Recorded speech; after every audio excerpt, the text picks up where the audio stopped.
Bidar city SBI main branch ಎದುರೇ ಒಂದು robbery ತಮ್ಮ ಮರ್ಡರ್ ಆಗಿದೆ. ಇಬ್ಬರು ಆರೋಪಿಗಳು ಬೈಕ್ ಮೇಲೆ ಬಂದು ಇಲ್ಲಿ ATM ವ್ಯಾನ್ಗೆ ದುಡ್ಡು ತುಂಬ್ತಾ ಇರುವಾಗ ಅವ್ರ ಮೇಲೆ ದಾಳಿ ಮಾಡಿ ಫೈರಿಂಗ್ ಓಪನ್ ಮಾಡಿ ಒಬ್ಬರನ್ನ ಕೊಲೆ ಮಾಡಿರ್ತಾರೆ, ಇನ್ನೊಬ್ಬರನ್ನ ಗಾಯಗೊಂಡಿರ್ತಾರೆ.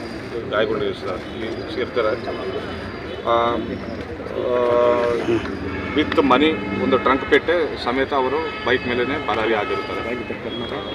ತನಿಖೆ ಮುಂದುವರಿತಾ ಇದೆ. ಇನ್ನೊಬ್ಬರು ಇಂಜುರಿ ಆಗಿದ್ದಾರೆ, ಹಾಸ್ಪಿಟಲ್ ಇದ್ದಾರೆ. ಎಲ್ಲ ಗೊತ್ತಾಗ್ತದೆ, ತನಿಖೆ ಮಾಡ್ತಾ ಇದ್ದೀವಿ. ಟ್ರಂಕ್ ಪೆಟ್ ಹೆಂಗೆ ಓಪನ್ ಮಾಡಿದ್ರೆ ಗೊತ್ತಾಗ್ತಿಲ್ಲ. ಓಪನ್ ಆಗಿದೆ ಅಂತ ಸದ್ಯಕ್ಕೆ ಮಾಹಿತಿ ಬರ್ತಾ ಇದೆ. ಅದೆಲ್ಲ ಮಾಹಿತಿ